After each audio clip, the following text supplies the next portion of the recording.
Hello' guys, welcome to my YouTube channel learning with Pitu. আজি মই এটা ভাল টপিকক লৈ পেলাই আপোনালোকৰ মাজলৈ আহিছোঁ, যিটো টপিক হৈছে 2024 বৰ্ষৰ গণিতৰ প্ৰশ্নকাকত। সঁচাই এখন আচৰিত প্ৰশ্নকাকত। এই প্ৰশ্নকাকতখনক লৈ পেলাই মই কেইটামান প্ৰশ্নক লৈ পেলাই আপোনালোকৰ মাজলৈ এই ভিডিঅ'টো আগবঢ়াইছোঁ। প্ৰকৃততে 2024 বৰ্ষৰ যি গণিতৰ মেট্ৰিক পৰীক্ষাৰ প্ৰশ্নকাকতখন অনুষ্ঠিত হৈছিল, এই প্ৰশ্নকাকতখন ছাত্ৰ ছাত্ৰীসকলৰ জীৱনৰ বাবে এখন সঠিককৈ ৰূপায়িত কৰা প্ৰশ্নকাকত আছিলনে? নে 2 নম্বৰটো প্ৰশ্ন হৈছে, এই প্ৰশ্নকাকতখনৰ যিহেতু বহুতো প্ৰশ্ন আউট অফ চিলেবাছ আহিছে, গতিকে ছেবাই এই প্ৰশ্নকাকতখন পুনৰ আলোচনা কৰিবনে? 3 নম্বৰ প্ৰশ্নটো আহিছে, ছেবাই এই প্ৰশ্নকাকতখনৰ লৈ পেলাই এক্সট্ৰা মাৰ্কছ ছাত্ৰ ছাত্ৰীসকলক দিবনে?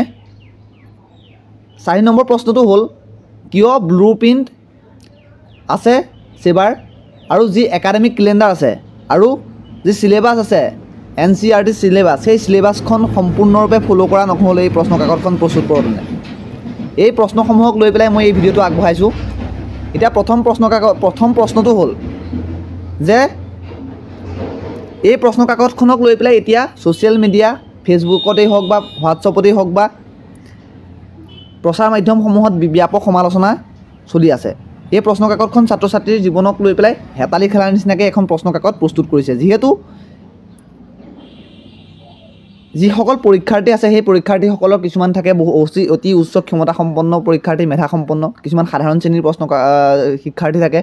যিসকল সাধাৰণ শ্ৰেণীৰ ছাত্ৰ ছাত্ৰী, তেওঁলোকৰ জীৱনৰ বাবে গ্ৰহণযোগ্য বা তেওঁলোকৰ বোধগম্য প্ৰশ্নকাকত এইখন হৈছে নাই, এইখনেই আছিলে সেই প্ৰশ্নকাকতখন হৈছে নাই। এতিয়া এই প্ৰশ্নটোক লৈ পেলাই মই ভিডিঅ'টো আগবঢ়াবলৈ লৈছোঁ। আমি সকলোৱে জানো 29 ফেব্ৰুৱাৰী কালি অৰ্থাৎ এই মেট্ৰিকৰ প্ৰশ্নকাকতখন অনুষ্ঠিত হৈ গৈছে। এই প্ৰশ্নকাকতখনৰ যিবিলাক প্ৰশ্ন আহিছে, সেই প্ৰশ্নবিলাক আউট অফ চিলেবাছ বুলি ক'ব লাগিব। টোটেল আছিলে 15টা ইউনিট আমি দেখা পোৱা যাওঁ ৰিভিজনৰ পৰা। এটা ভুল কৰিছে, যিটো ঐচ্ছিক অনুশীলনী আছে, যিটো পৰীক্ষাৰ দৃষ্টিকোণৰ পৰা চোৱা নহয় বুলি আছে, সেই পৰীক্ষাৰ দৃষ্টিকোণৰ পৰা চলোৱা নোহোৱা অনুশীলনীটোৰ পৰা প্ৰশ্ন তৈয়াৰ কৰা আমি দেখা পোৱা গৈছে।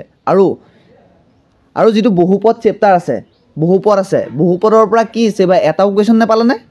নে সমান্তৰ প্ৰকৃতিৰ যিটো কুৱেশ্যন আহিছে, সেইটো কিয় কিতাপৰ ভিতৰুৱা প্ৰশ্ন নহয়, তেওঁলোকে বনাই পেলাই কিয় প্ৰশ্নটো দিলে? আৰু এটা গুৰুত্বপূৰ্ণ ইউনিট হৈছে পৰিসংখ্যা। যিহেতু কিছুমান ছাত্ৰ ছাত্ৰীয়ে ভাবে তেওঁলোকে সাধাৰণভাৱে পাছ কৰি যাব, তেওঁলোকে সম্ভাৱিতা, পৰিসংখ্যা, যিকেইটা উজু চেপ্টাৰ, সেই উজু চেপ্টাৰকেইটা চাই পেলাই যায় তেওঁলোকে পৰীক্ষাত অৱতীৰ্ণ হ'বলৈ।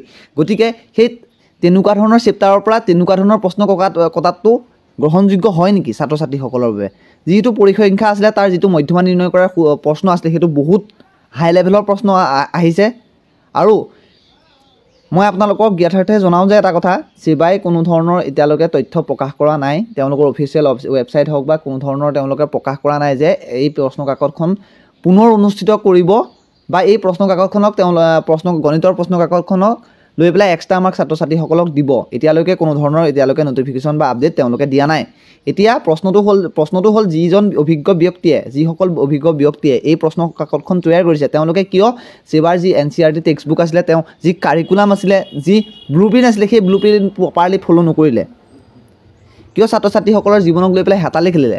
এতিয়া তাৰ যিমানবিলাক প্ৰশ্ন আছে, সেই প্ৰশ্নবিলাক কিয় সেই পেপাৰখনৰ লগত কিয় সংগতি নহ'ল?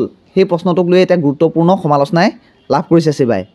এতিয়া আপোনালোকে মন্তব্য কৰক যে সাধাৰণ শ্ৰেণীৰ ছাত্ৰ ছাত্ৰীসকলৰ বাবে এই প্ৰশ্নকাকতখন গ্ৰহণযোগ্য আছিলনে? নে এই প্ৰশ্নকাকতখন আকৌ পুনৰ অনুষ্ঠিত কৰিব লাগে? নে এই প্ৰশ্নকাকতখনক লৈ পেলাই যিমান এক্সট্ৰা মাৰ্কছ ছেবাই প্ৰদান কৰিব লাগে ছাত্ৰ ছাত্ৰীসকলক লৈ? আপোনালোকে যিসকলে ইয়াত নিগেটিভ কমেণ্ট দিম বুলি আহিছে, তেওঁলোকে এটা কথা জানি পেলাই কমেণ্ট দিব আহিব যে পেপাৰখন আৰু যি NCERT টেক্সটবুক আছে, সেই NCERT টেক্সটবুকখন প্ৰপাৰলি চাব। তাৰ যিবিলাক কুৱেশ্যন আৰু NCERT টেক্সটবুকৰ যিবিলাক কুৱেশ্যন, সেই প্ৰপাৰলি সেই কুৱেশ্যনবিলাকৰ মাজত সংগতি আছে নাই চাব। আৰু এইখন বহুত টাফ প্ৰশ্নকাকত আছিলে। কোনেও যাতে নিগেটিভ কমেণ্ট নকৰে যে এইখন প্ৰশ্নকাকত উজু আছিলে। তেওঁলোকে যিসকলে উজু বুলি ভাবিছে, তেওঁলোকে কম্পেয়াৰ কৰি চাওক আগৰ বছৰৰ প্ৰিভিয়াছ ইয়েৰৰ কুৱেশ্যনবিলাক। 2016ৰ পৰা কুৱেশ্যন চাওক, 16, 17, 18, 19, 20, 21 যিহেতু মেট্ৰিক পৰীক্ষা অনুষ্ঠিত হোৱা নাই, 22 আৰু যোৱা বছৰ প্ৰশ্নকাকতখন, সেই প্ৰশ্নকাকতখনৰ লগত এই প্ৰশ্নকাকতখনৰ কিবা মিল আছেনে নাই? এই প্ৰশ্নকাকতখন সম্পূৰ্ণ ছাত্ৰ ছাত্ৰীসকলৰ জীৱনক লৈ পেলাই হেতালি খেলাৰ নিচিনাকৈ তৈয়াৰ কৰিছে।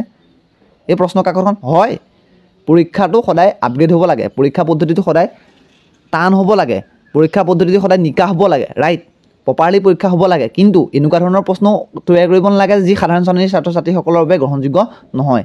প্ৰশ্ন কাকতখন এখনত তৈয়াৰ কৰোঁতে সকলো দিশ দৃষ্টিগোচৰ কৰা হয়। এজন সাধাৰণ শ্ৰেণীৰ ছাত্ৰ ছাত্ৰীৰ পৰা উচ্চ মেধাসম্পন্ন ছাত্ৰ ছাত্ৰীসকলে টাচ কৰিব পৰাকৈ প্ৰশ্নসমূহ তৈয়াৰ কৰা হয়। কিন্তু সাধাৰণ শ্ৰেণীৰ ছাত্ৰ ছাত্ৰীসকলক লৈ তেওঁলোকে যিবিলাক প্ৰশ্ন কৰিব পাৰে তেনেকুৱা ধৰণৰ প্ৰশ্নটো এটলিষ্ট তাত এড কৰক। কিয় কিতাপৰ পৰা বাহিৰৰ প্ৰশ্ন তৈয়াৰ কৰিবলগীয়া হ'ল? যিটো ত্ৰিকোণমিতিৰ প্ৰশ্ন আছিলে সেইটো তেওঁলোকে বনাই দিছে, অহা নাই কোনো ধৰণৰ কুৱেশ্যন তেনেকুৱা। কিয় তেনেকুৱা ধৰণৰ প্ৰশ্ন তৈয়াৰ কৰিব লাগে? এতিয়া সেইটোৱে এটা গুৰুত্বপূৰ্ণ প্ৰশ্ন। আপোনালোকে কমেণ্ট বক্সত কমেণ্ট কৰক কেনেকুৱা পালে পৰীক্ষাটো লৈ আপোনালোকে সুখী হয়নে নহয়। বেছি একো নকওঁ, মই এটাই কওঁ, প্ৰশ্ন যিয়েই হোৱা নাই পৰীক্ষাটো নিকাকৈ অনুষ্ঠিত হৈছে তাৰ বাবে চিবাক ধন্যবাদেই জনাব লাগিব।